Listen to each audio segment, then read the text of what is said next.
Great. Thank you, Dave, and good morning, everyone, to those of us who are in the room here together, as well as those of you who are following us on the webcast today. Since this is a health meeting, I'd first like to ask the people in the room, how many of you already today have had a healthy breakfast with at least some fruits or vegetables in it? Oh, just about unanimous. Excellent. All right. How many of you have had tater tots don't count? How many of you have had at least 30 minutes of brisk physical activity already this morning?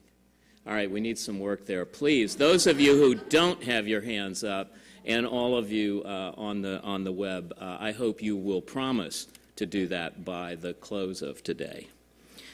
So I'm privileged to chair the planning committee for this workshop today, and I want to call them out and thank each of them for their contributions. Kathy Basse, Maggie Super Church, David Dodson, George Flores, Mary Lou Gecki, George Isom, and Martine Jose Sepulveda. And I'd also like to thank Mary Pittman, another member of the Roundtable who participated in the planning calls. I'd like especially to thank Darla, who staffed and organized all of this work, and the panelists who have joined us from all across the country and a lot of different walks of life to be part of the program today. As Dave suggested, the objectives of the workshop today are, one, to explore what businesses can offer the movement to improve population health, two, to discuss areas of potential as well as models for how businesses can impact the determinants of health, and three, to provide a platform for us to discuss how to promote and support health in all business practices, policies, and investments. So the thrust of this workshop is to bring attention to the huge array of levers that the private sector can pull to improve health and economic well-being in communities, beyond a focus on wellness programs. We often think, those of us in population health, about government when we talk about considering policies and practices through a health lens. We don't often put that same health lens on private sector practices. So if we commonly talk about health in all policies with a thought toward government, we rarely talk about health in all practices. So adopting an approach that looks for health and the promotion of health in all practices of business and other organizations is, in a way, the framing for today's presentations and discussions. This workshop is informed by several previous workshops that have focused on applying a health orientation to non-health sectors, engaging businesses in building healthy communities, and showcasing the work of backbone organizations and public-private partnerships that intersects with the work that we are talking about today.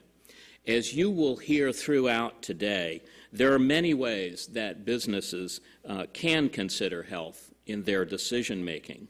Some are intentional, some are unintentional, but could be made intentional. Examples include where to invest their funds, their purchasing and supply chains, how they use energy, how they affect the built environment, how they contribute to the development of the local workforce and provide opportunities for communities to be revitalized with an attention to equity and improving health for all. In essence, we want to put a spotlight on the potential for business to use its resources, the tremendous resources that it commands, and its know-how to have a positive impact on the social and economic conditions of communities, and to move to becoming intentional about affecting in a positive way the determinants of health. Now, at Kaiser Permanente, we call that a vision of total health meaning mind, body, and spirit. We view it as being on a journey to becoming an organization that is accountable for all of its impacts, not just the good and intentional impacts on health, but the less good and unintended impacts on health. Organizations need to become conscious of how everything they do can have an effect, either shaping forces in communities and in our society toward health or undermining those factors that can improve and promote health. That means looking at every asset of the organization to understand its impact, understand how it could be a positive force. As I mentioned, how funds are invested, employment practices, supply chains, procurement practices, the use of chemicals in the work, the use of energy and water. All of these are things that businesses affect. Looking at those through a health lens, thinking how they can be done in a positive way, is what today's session is all about. So you'll hear many different perspectives on this today from many different organizations, businesses, community organizations, partnerships, and others. I think it'll be a stimulating day, an exciting day, and really open our horizons to think more broadly about how we can pursue our movement to improve population health. So to kick us off today, I want to introduce our keynote speaker. Ian Galloway is the Senior Research Associate at the Federal Reserve Bank in San Francisco. Many of you will be familiar with his article, Using Pay for Success to Increase Investment in the Non-Medical Determinants of Health, which was published in the November 2014 issue of Health Affairs, and it's included in the resource list for today's workshop.